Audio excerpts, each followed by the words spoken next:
Hello, dear friends. This is the Archivist welcoming you for this 30th part of our complete history of war everywhere in the world, year after year. Let's see today the last events that preceded the Greco-Persian Wars. We have reached 552 BC, when the tyrant of the island of Samos over here, Polycrates, is captured by treachery by the Persian satrap Oroetus and crucified. Polycrates had increased Samus's influence through piracy, notably. And by now, the great Achaemenid king of Persia, Cambyses II, has submitted Phoenicia and Cyprus, adding numerous ships with competent crews to his fleet.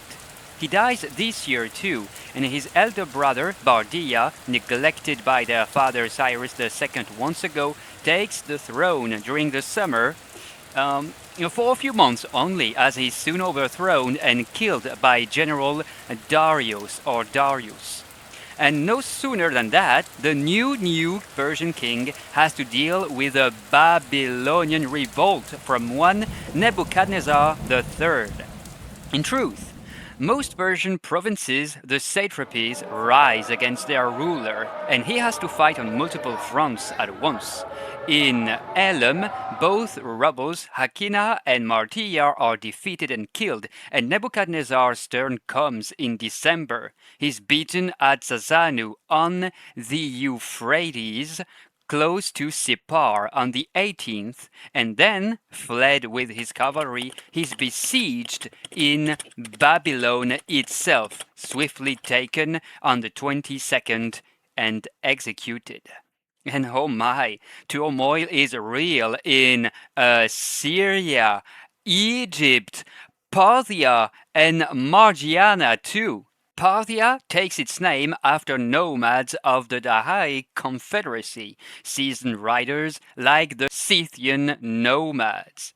At last, in Arachosia, west of the Indus River, a prince Vahyasdata declares himself king, forcing satrap Vivana to act quickly and scoring a first victory against the usurper on the 29th day of December.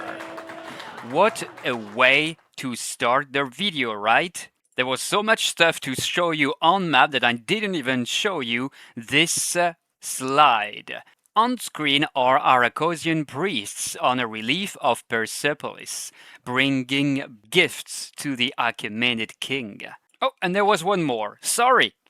Moving on to 521 BC, new success of satrap Vivana of Arachosia over the usurper Vahyasdata on February the 21st. The satrapy is in order for now.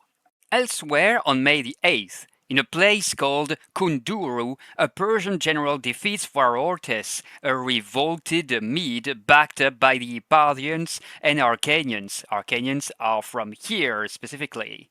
Pharoortes is executed by King Darius himself in Ecbatana, in the heart of Media. Concerning the Iconians, they actually would have sparked two different uprisings between 522 and 521. In any event, they are back into submission, and it seems that the Persians will soon build a wall in Arcania directed against nomads coming from the east. Oh, and then in Arachosia, Vahyasdata revolts again. But he is, it seems, beaten twice. At Raqqa, or Berheban, the 24th of May, and Parga, or Forg, the 14th of July, by General Artavardia still. This time, the loser is crucified. Now, back in May, oof, how many more? New revolt in Babylon, led by Nebuchadnezzar IV, and why not after all?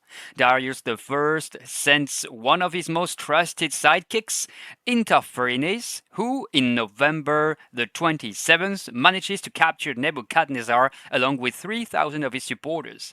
Execution takes place a few days after in Babylon itself. Well, I guess all this fighting makes for a good honing of Darius I's troop skills. His infantry now fights using the archers from behind the cover of a double rank of Sparabara, shield bearers. The spara is made of wicker and hardened with ox hide. The cavalry, both with archers and close combat fighters, awaits from the flanks for the opposing army to be disorganized by the hail of arrows to charge and finish the job. Alright, moving on to 520. Things start settling down a little bit. The revolt of Egypt's satrapy severely struck its leader, wannabe King Petubasis III, being beaten by Darius I, who puts overthrown satrap Ariandes back in place. But this one will be replaced in 496 BC, accused of longing for independence. The following year, Darius I tames the last insurgents in his vast Persian empire, namely the Elamites of nowadays southwestern Iran, of Ata Hamiti in Shushinak II. 12 syllables, by the way. This one is killed, and the Sakas, far to the northeast near the Jaktartes River, are also tamed this year. Armenia has also been disciplined of late. The Achaemenids will now seek to stabilize all their possessions, Darius I increasing the number of satrapies from 23 to 28, decreasing the power of each individual satrap, and he'll soon start the building of a new capital, Parsa, or Persepolis for the Greeks, north of nowadays Shiraz in Iranian Fars. In the west, Persians also conquer the island of Samos for good. Here's a view of a temple in Samos, a Heraian temple of goddess Hera. And even further west, oh yeah, an interesting player there. In Greece, Thebes, city of Boeotia, attacks Plataea in the same region, in the heart of Greece. Plataea wants emancipation from the Boeotian League founded a century ago by Thebes, its capital. Plataeans call Sparta for aid, to no avail. Then Athens, which prepares troops to intervene. But before it can act, the Corinthians lead a mediation that agrees upon Plataea's independence somehow. Vexed, maybe thinking that the Athenians had delayed their expedition on purpose, the Thebans attack Athens' territory, and they are beaten and forced to give up some lands to the Plataeans. Come on, guys, you'll have to show better unity if ever, let's say, the Persians come for you. But I'm digressing, of course. Concerning the Boeotian League, divided into 11 districts, it typically can muster an army of 11,000 hoplites and 1,100 cavalrymen, Boeotarchs leading each an 11th of the infantry, and another one the cavalry. So apparently things get calmer after all this unrest. We can zoom to 515 BC, when Barca, in the northeast of Libya, is besieged and sacked by Ariandes, satrap of Egypt. Following, the same Ariandes possibly claims Cyrene, east of Barca. Also, a new Babylonian revolt is quickly silenced, and this time part of the city's fortifications are dismantled. While this time, the Achaemenid king Darius I crosses the Bosporus Strait, not to march on Greece yet, but against the peoples of the region of the Danube River. So first, hundreds of thousands, maybe, of his men cross the strait on a bridge of ships, many of them supplied by Ionian cities, Greek cities of the western coast of Anatolia. Then, after going through Byzantium, easily submitted, this whole press heads north, in fact and foremost, to go roast the tail of Scythians that menace Persian borders elsewhere. And in 513, parts of the Thracians, among them Getae, submitted on the way. The expedition reaches the Danube, the Istros back then. Again, the waters are crossed on a bridge of ships, and gaining support from Greeks established in the Cimmerian Bosporus, more or less nowadays Crimea, the Persians attacked the Scythians and Paeonians of Thracian or Illyrian origins. But all these apply scorched earth tactics, retreating while denying the enemy vital supplies and harassing it when they can. Scythian expert cavalrymen, among them the Sauromathians of King Scopasis, the Gilonians and Budini of kings Edonthyrsus and Toxaris, thus repulsed the Persians, who could have reached the Volga at some point of their advance. Let's put a serious dub, though, on that. Anyway, in the end, the retreat is unavoidable, and some Greek cities of the Cimmerian Bosphorus have to suffer from the wrath of some Persian elements retreating. Darius I, who's back in Sardis for the winter closing the year, has to recognize the Danube, or Istros, as the border of his empire on this side of the world. Thrace and Macedon, you can see a Macedonian coin over here. Macedon, where King Amyntas I submits without a fight, are under his control thanks to General Megabazus, commanding 80,000 men perhaps. Moving on to 512 BC. Darius I needs to change his mind after this difficult campaign and turns his gaze far eastward.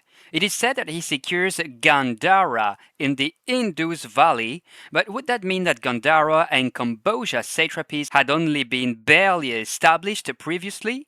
History is difficult sometimes. Anyhow, the next year we signal a Lacedaemonian expedition led by Spartan Anchimolios, first known navarch or admiral of Sparta. The sea and land operation is aimed at Athens, and it lands at Phaleria, harbor of Athens. But Hippias, tyrant of the city that is specifically the target of the expedition, reinforced by 1,000 Thessalian cavalrymen, boldly comes to meet the attackers and defeats them. Anchimolios is killed. But in 510 BC, Cleomenes I, Ajat king of Sparta, attacks Athens himself, and this time Hippias, besieged in the Acropolis, is defeated and ousted of the city. We will meet Hippias again during the Greco-Persian Wars among the Persians. Stay tuned for next week's video for that. But while this time, in southern Italy, or Great Greece for the Greeks, the city of Sybaris on the western coast of the Gulf of Taranto is destroyed by its neighbor and rival, Croton.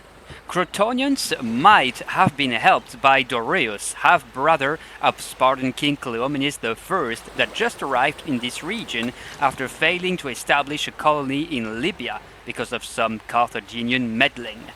Doreus will die around 508 BC, again because of them, and inhabitants of Segesta. Here was simply a kopis or machaira Greek sword. In 509, Ardea, Rutulian city south of Rome, is besieged by the Romans, led by Etruscan king Tarquin the Proud. Yes, an Etruscan king in Rome. And, well, that king is deposed by the Roman Brutus for having raped a Roman woman. Or maybe that's his son who did the deed. Legend is mixed with facts here, in any case. Brutus establishes a republic in Rome, putting an end to the time of the Etruscan kings. Of course, wars continue. Oren, son of Tarquin, leads an army from Tarquinia and Veii, north of Rome, meeting Brutus's legions near the forest of Arsia. The two leaders kill each other during a duel, and it's Publicola, Publius Valerius Publicola, that takes command for the Romans. Legend has it that the Romans won by suffering one less casualty than their opponents. Publicola has the honor of the first triumph in Rome, a procession of the victors with their booty and prisoners.